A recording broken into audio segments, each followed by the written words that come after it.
Welcome to EnergySpin Fireside series. My name is Marko Kuokkanen, and here is my colleague Marko Koski. We are in charge of EnergySpin. We run an accelerator program where we bring together startups and scale-ups with our global ecosystem in economic growth of electricity. And here in a live series now we have in our chat, we have a nice alumni company, Akkurate, which we know really well, and they have a very good pilot experience with the EDP from Portugal. So our guests here are now for their presentation, please. Okay, so hello, my name is Mika Kanninen. I'm the CEO and co-founder of Akkurate. Nice to be here. Welcome. Hi, I'm Carla Pimenta. I'm the head of startup engagement at EDP. Thank you for inviting me. Hi, my name is André Botelho. I'm head of energy storage and flexibility at EDP Inovação. Glad to be here. And same for me. I'm Mário Simões. I work at EDP Innovation with André on the team energy storage and flexibility. Pleasure to have you here. So today's topic will be on energy storage, and perhaps then Mika will start with their presentation. Okay, so Akkurate is established 2016. We are a startup company with 10 people employed at the moment. We had 4 founders, so 3 plus me. The founders has a Nokia background from Nokia battery research and development team, and this is exactly what the company DNA is. So it is pretty much lithium-ion battery expertise, and the product that we have developed is a remote diagnostic software platform for energy storages and big size lithium-ion batteries. Thank you, Mika. Now for Carla, perhaps for the EDP side.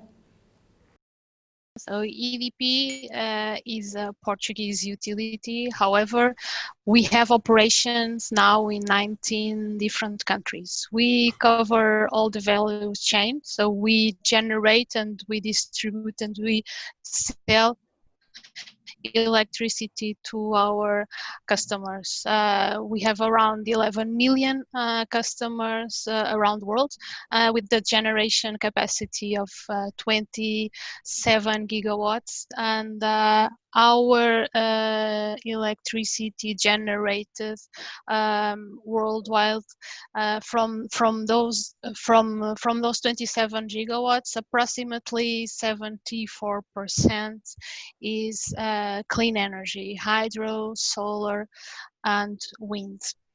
We have retail operations in Portugal, Spain, and Brazil, and most of the locations where we have operations around the world, you can see those on the map. These pink circles, they are mostly wind farms. Excellent. So you're a very big company, and how do you see, Carla, which role do the big corporations have in promoting open innovation in general? It's a very clear path to follow on with. I mean, we could have an R&D department internally. Many companies do that, but we understand that all over the world there are many startups and scale-ups and SMEs working on innovative products, very interesting ones. And we could just not miss that. And it is our mission to find those startups and to promote collaboration opportunities between our company and these smaller companies. It is a win-win situation because in one hand, big corporations, they have the resources, human resources, capital to invest in. And on the other hand, smaller companies like Akkurate, they have the agility to make things running on a faster speed in order for us to be innovative and take advantage of everything that is being built and developed globally. So for us it is a no-brainer. We are promoting this open innovation collaboration opportunities since 2007. That was the year when EDP Innovation was created internally, and since then we've been working almost exclusively with startups, scale-ups, and SMEs globally.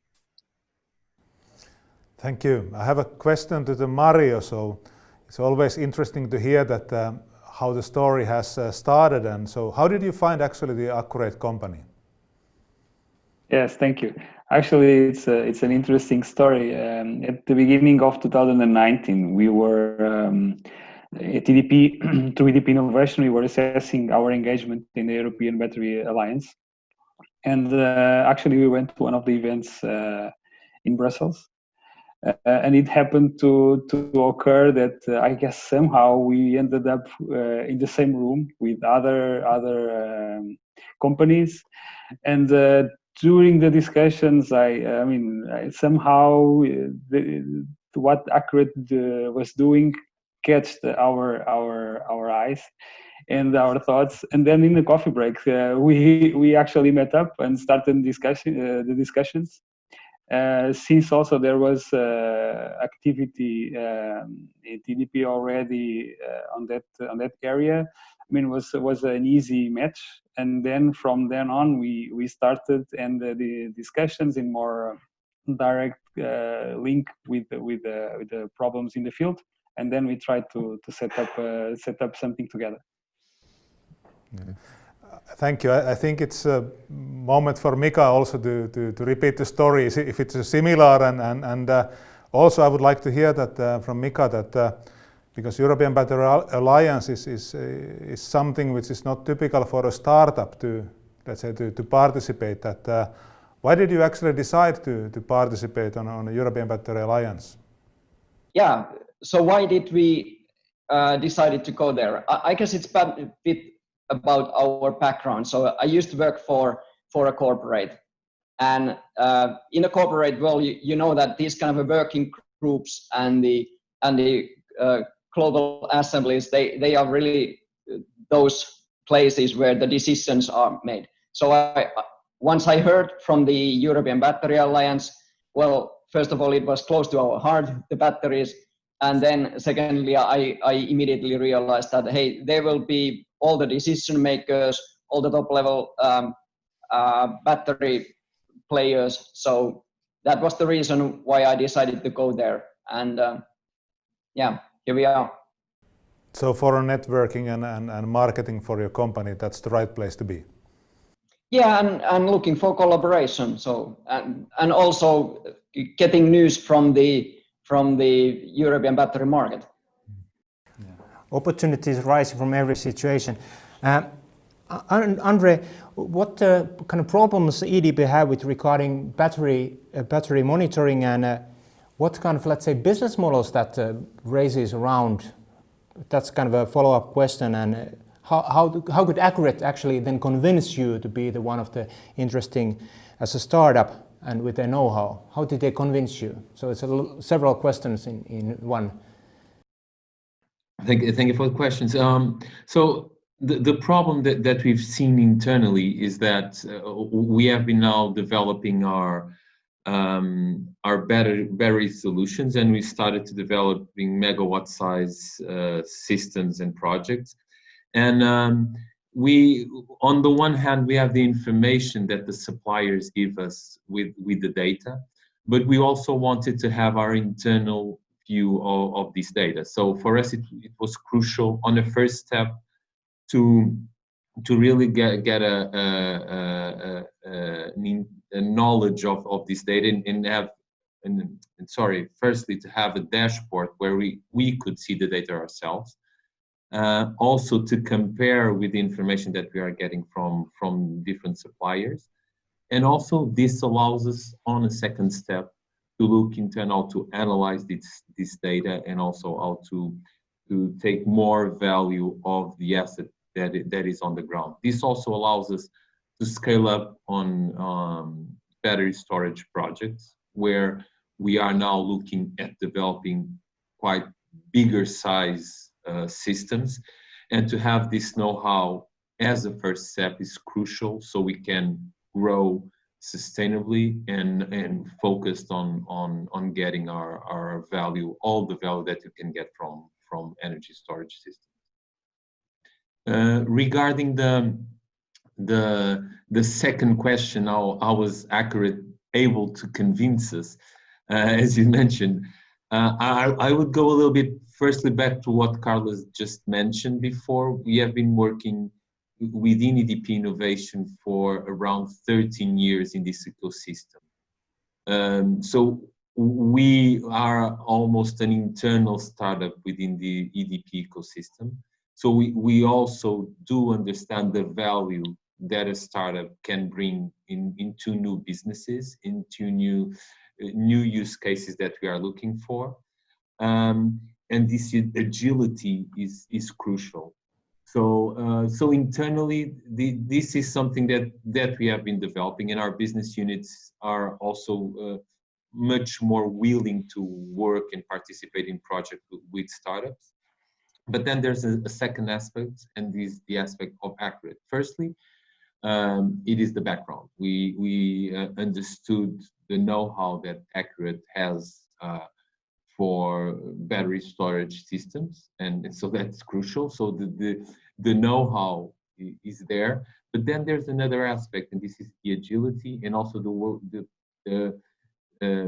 being able to cooperate more than just being a supplier of the services, but also to being able to cooperate and collaborate into a path that we have been working together. So it has brought the expertise, but also they were able to listen to what were our requirements, to adapt, and to very quickly adapt and provide solutions throughout the project.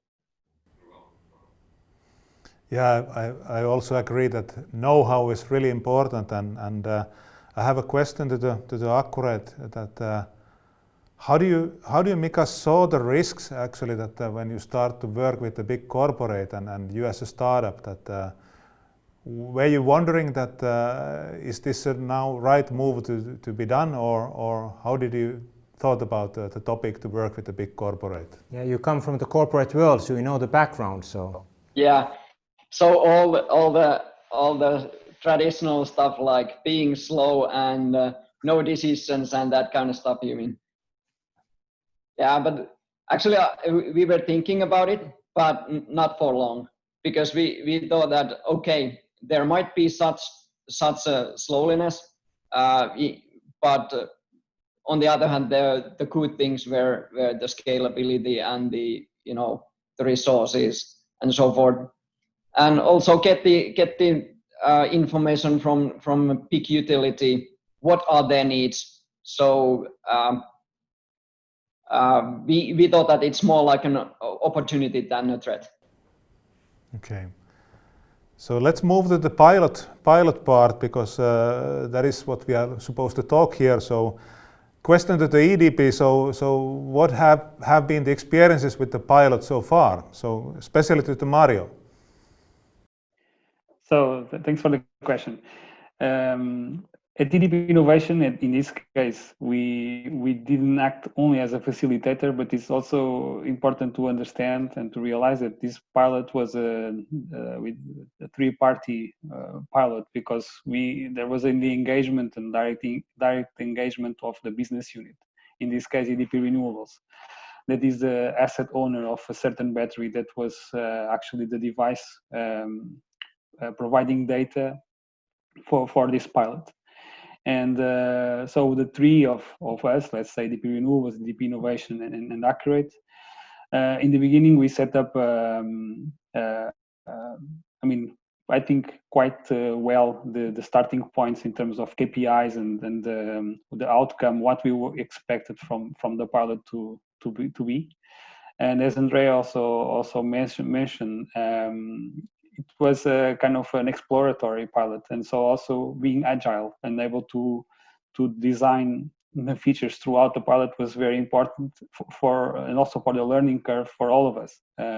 We were also learning some things throughout the pilot, and supplying some data and asked and demanding for Akkurate to deliver.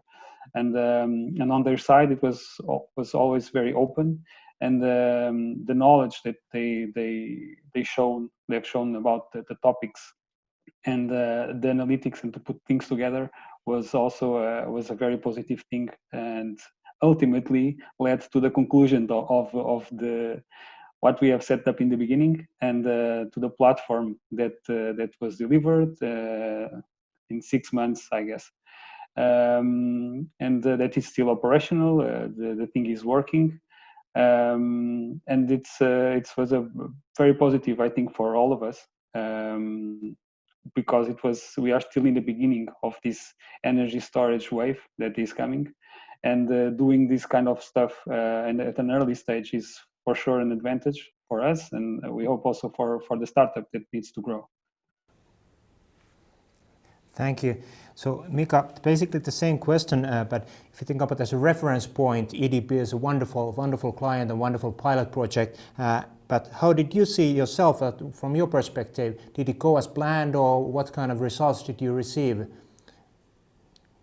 What do you think? Yeah, Mika? I think generally the feeling about the pilot is that EDP was really open. They very openly told what are their needs, what they are looking for, and then mutually we kind of fine-tuned the KPIs, what is going to be the delivered outcome, and then it was just an execution. And of course we followed the pilot in bi-weekly meetings and so forth, and it was a pretty much well kept timeline, what was agreed in the beginning, and also the outcome. So I think the key item for the success was a really good communication in both sides. I mean, even though in previous questions there was a how about working with the corporates, there's slowness in EDP, it was nothing like that.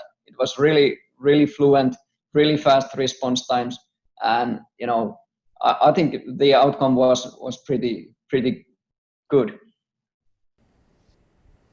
Okay, thank you, Mika. I have a question to the Mário. So now you have experiences regarding the pilot. So, and what we have understood is that the energy storages are coming more and more, let's say, important for the utilities. So, how do you see the next steps concerning the BM systems, so online battery monitoring systems? Yeah, interesting one. So I think from what we have discussed so far, I mean, it's we have understood that the foundations were created. We were basically building some foundations, and now there is both in terms of deployments and then on the analytics. And in this pilot was the foundation in terms of analytics. Now with the growing up of system deployments in the field that is expected, and also there is more knowledge and more layers to be built on top of this foundation that was developed with Akkurate. So for sure, in terms of battery monitoring, now it's I mean, we believe it's time to go deeper in terms of the analytics of the models, prediction models, trying to understand the forecast and behaviors of the systems, pretty much as utilities have been doing for other assets that we have. The batteries are new assets. People need to understand how they behave. There are a lot of particularities to these systems, but in the end, ultimately, they are another asset that will be on the portfolio. So basically, there is a lot of room to improve. We need to take into account the specificities of these systems, but ultimately, we want to operate them in the best way possible, extract the maximum value throughout the lifetime. And this is actually what the battery monitoring systems will need to provide in the future. At least that's our vision. Thank you. I suppose Mika was listening carefully about how their future, how EDP's future look like on that one. So what kind of plans, Mika, you have for developing your diagnosis platform further, and how you can actually scale the system is kind of follow-up question. That's related to what also Mário was saying.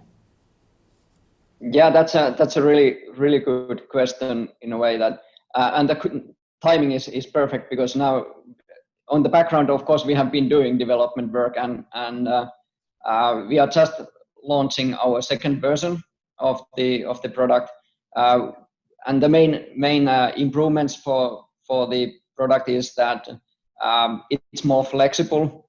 It takes into account the fleet management in a way that even though these are very big batteries, you still have them in many locations. So we have been adding a lot more analytics and flexibility, how to utilize the data, how to make it fast to integrate new batteries into the system.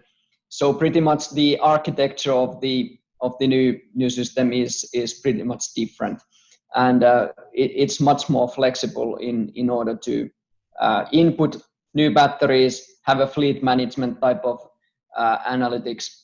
And of course, in the future, there will be a lot of different features that we will bring in. The first feature what we now have is the kind of our own state of health analysis based on the data. So basically, now in the existing system, we can compare the battery to battery reel with the same analytics, and that's kind of a key item that we are now bringing. In the future, of course, the predictions, we are working on the lifetime modeling and the lifetime predictions, and as Mário said, that will be the key item in the future, and we are pretty confident that we can bring it very soon. Then about the scalability, it goes to the topic which I already touched a little bit about the flexibility. The first version of the system was pretty much coded in the way that it was basically very looking at these kind of big energy storages on certain system level. But now the new system and new architecture is that it can be applied basically any battery for the EVs, for the e-buses and so forth very easily. So we have done the architecture and the data processing very flexible. So that's key for the scaling.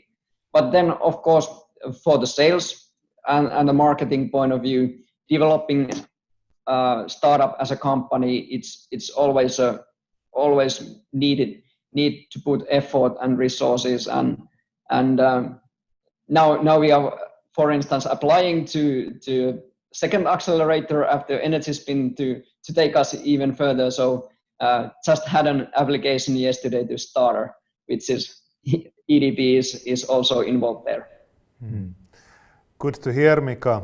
I have a question to the André. So, how do you actually see this energy storage's role if you think about EDP's renewable energy production? So you are a big investor for wind power. So what kind of different possibilities this energy storages will give to you? That is the key question for energy storage, its role and the importance that it will have.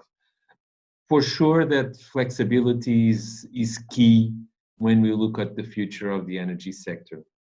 So we will now have a change to a generation that will stop being will stop being able to manage, to most of the generation that will come from renewables will only happen when the wind blows or the sun shines. So we will have an additional variable that we'll need to control. and the flexibility is the key answer to solve this equation. And so for sure that flexibility both on the consumption and generation side it will be a key aspect of the sector. For us as a renewable generator and a key player in wind, but also a player in solar, and we want to grow both in wind and solar worldwide.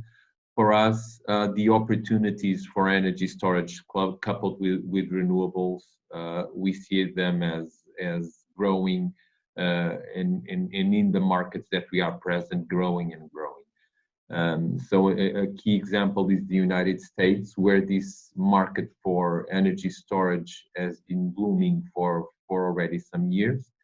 And we see that this will go across several geographies, where, of course, when the renewable sector will grow, when the renewable generation will start growing, and the penetration will start to be on the 50, 60, 70%, the amount of flexibility and thus storage will be very important. Of course, that when we look at energy storage or batteries in specific, they will be one of the aspects of the whole portfolio of renewables, of storage, and also all the portfolio of flexibility that we'll have.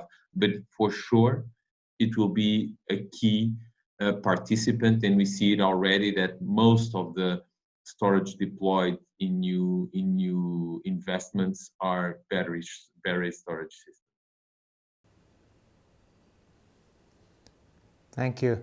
There's been a lot of discussion about this one to Mika, about the second life of batteries and, for example, how to use it be used after electric vehicles.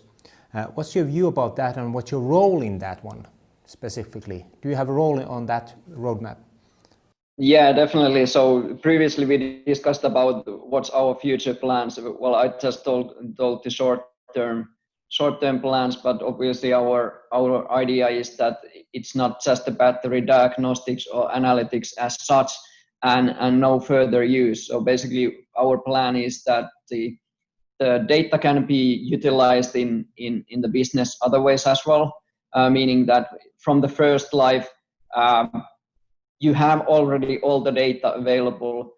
So basically it's much easier for moving the batteries from first life to second life once you have all the analytics done already. So obviously our idea is that the platform will act as a platform for also sharing the information between the first and the second life, of course with the permission of the companies. So I do see that there is a big potential for second life applications as well in the future, because many of the applications are very demanding for the battery.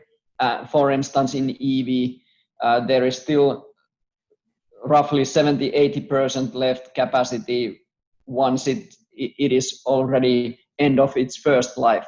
So definitely that is still capable of delivering power to some less demanding applications. So definitely there will be a second life applications coming.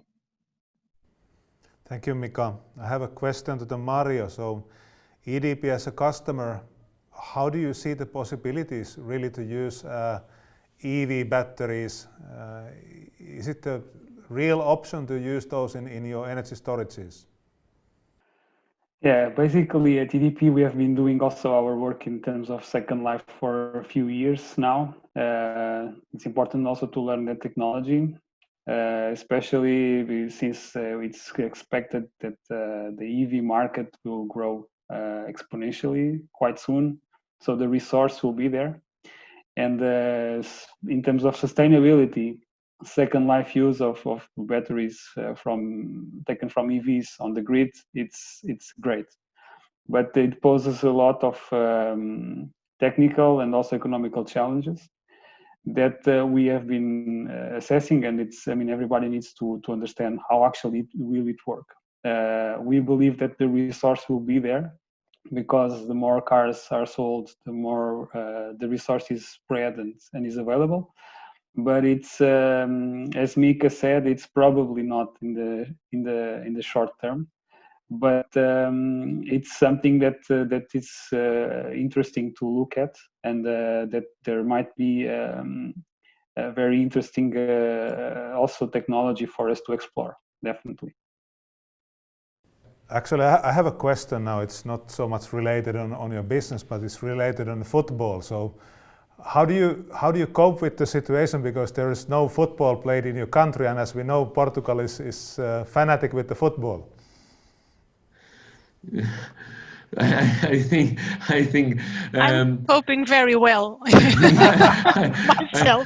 At the moment, I think at the moment I have other things more worrying me a little bit more than football.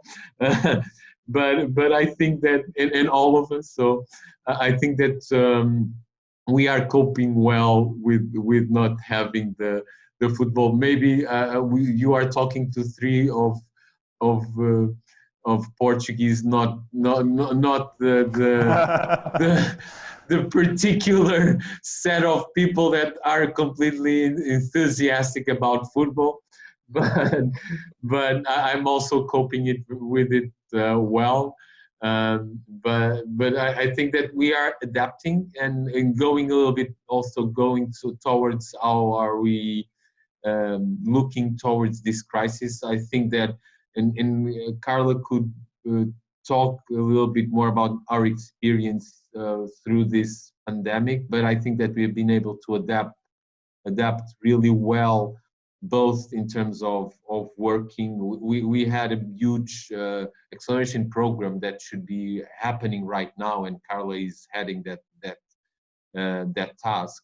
And that in a couple of weeks we were able to shift completely the work in order to do it virtually, and we were able to conduct this all the work with the companies all over the world, both utilities and startups, working together in a virtual environment. And it was as I was not in front of it, I can say it was a huge success. And so I think that the adaptation is also something that we'll need to be able to do more and more in the future. So the need to adapt, it will be something that will be in our DNA for the future. So I think that we have a huge task at this moment, and I think that we are being able to deal with it. Yeah, I just would like to add that we start communicating our programs with this new COVID-19 doesn't stop innovation, and it doesn't. It put us to the test that we have to adjust, and we have to move fast in order to keep things rolling. I could also share from our point of view, going digital has a lot of positive aspects as well. So we managed to involve many more people from EDP. The other utilities, I believe it was the same. Usually we fly for these programs 3 or 4 people from EDP Innovation. And by doing this digital, we managed to have around 35 people from EDP group joining the one-on-one meetings. It was amazing to have all the people from innovation, from Portugal, from Spain, from Brazil, from the business units, engaging and willing to talk with these 35 startups. It was very intense days. But going digital is not that bad. We are apart from each other physically, but we can involve many people from the organizations, and of course save a lot of money in travel and accommodation, and also reduce drastically the carbon footprint of these programs. So the experience was quite positive for us. For the starter program, the one that Akkurate applied, and we hope to have you on board. We are still receiving the applications. Applications will close on 27. We are at the moment deciding if we are going to move the models to a digital format. Most likely it will happen as well. Also leverage on the experience of free electrons and how well it worked. It's not that complicated. In principle, it's less complicated and we can involve many more people. It's more inclusive on that sense that we can actually have people from the business units talking with the startups rather than having the startup engagement team or 2 or 3 people from innovation acting on their behalf for the first screening of the startups. And this is very, very interesting and very valuable. And when we are selling internally potential collaboration, potential pilot projects, the business units are much more aware of the process and they already know the startups from the digital bootcamp they attended from home. So this is, it is very interesting. So I just have to say wonderful things about the possibility of using technology and keep doing things and don't let COVID-19 stop innovation. We actually have the same challenge here because we're supposed to do our program at the autumn and we also decided that okay, we have to do it on using this kind of formats but now we know that we have an expert who can support us, so we can contact you and then it's going to be fine. So Feel free to reach out. Yes. Just before wrapping up, so for example, Mário, could you have some advice for the startups which are not familiar with EDP, that how you kind of what they should do if they don't come to the program, that if you find it otherwise, that and also vice versa for Mika, that how startups how they would behave and how to see the cooperation opportunities? So I mean, I think we have during the talk we have covered a lot of opportunities to engage with us. In EDP Innovation, and as Carla already mentioned, we have some programs that we run every year. So that's, I mean, just go to the website and get informed and getting engaged on it because it's always there. But actually, our story it's a funny story, a success story. It's always possible to reach out. And I mean, sourcing through EDP Innovation, we are constantly sourcing. The door is always open. We go to conferences, we engage with the community, and we try always to be very close to the business unit to understand their needs. The business units also, they do their job, their sourcing job, because they have needs that come every day. So, I mean, I think the message is at EDP, the door is pretty much always open, and EDP Innovation is it's a very good way to engage with us. Take a look at the starter webpage, because they have always up-to-date information about how to connect with us. And I mean, the channel is open. That's pretty much it. And Akkurate is a case of successful pilot and relationship that will continue, we know already, for some time. That didn't come from one of those projects of the starter engagement team. And it represents that actually you don't need to come formally through one of the programs, and it's easy enough to engage with us. Yeah, absolutely. So we don't like rigid processes. We prefer flexibility and freestyling. So the way we scout for startups globally, it doesn't matter. We are completely open to call with you and clarify whatever we are looking for and what are your expectations, what is your product, and see if there is a match. Usually now and then I tell my bosses that probably in 2 or 3 years my job is done. My job is done at EDP, because everybody, my colleagues, the business units, they all attend conferences more than ever. They are flying around the world and engage with startups, and their openness to do it is very unique. Because we started working with startups 10 years ago with this open innovation approach. So the mindset at TDP is very unique when compared with many other utilities. So my message to the startups and all the investors, accelerators, incubators, please reach out anytime. You don't have to apply to the programs and do your journey on a very rigid process. So the programs are there. The programs are very, very well designed in order to find the best matches between startups and EDP. But every day all the year we are open to get in touch and reach out with you. And just a final word, because I guess we didn't mention it today, is that within EDP Innovation there is also a VC fund that is another tool we have that complements all that was actually discussed. And ultimately, over the pilot, there can be even an investment in the startup. So it kind of completes the circle. Could you tell just short that what kind of focus you have or thesis you have? Does it have to be business which can do with EDP, and is it all around the globe? And what size tickets and which sizes you are investing the VC?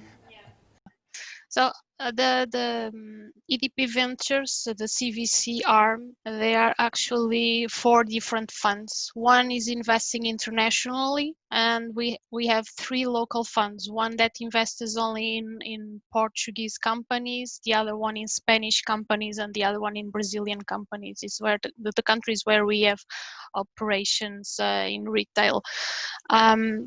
So it's around 70 million euros. Half of that amount is already invested. So the average ticket is between minimum 300k euros up to 3 million, but the average ticket is around 1 million for seed up to Series A. This is the typical investment. We don't invest alone. We don't take the lead. We prefer to co-invest with other funds and dilute the risk. So we are also totally open to for the investors that want to reach out. Please do it. We are completely open to analyze investment opportunities that you might have. And just to add on, Carla, we have invested in companies from the US to South America to Europe to Bangladesh. So it's global, yeah. It's all completely global in terms of investment. It's just that the idea is good, and there is this need also from the startup, and there is a match with our business and the core business units within it. Yeah, exactly. So the outcome after the pilot could be a commercial rollout, could be an investment, or ideally both. So the ideal scenario is for a company like Akkurate to proceed for a commercial rollout and be invested by EDP Ventures, or at least one of those options. Good to hear. So you are working also globally, like we are here working globally here in Vaasa in Finland.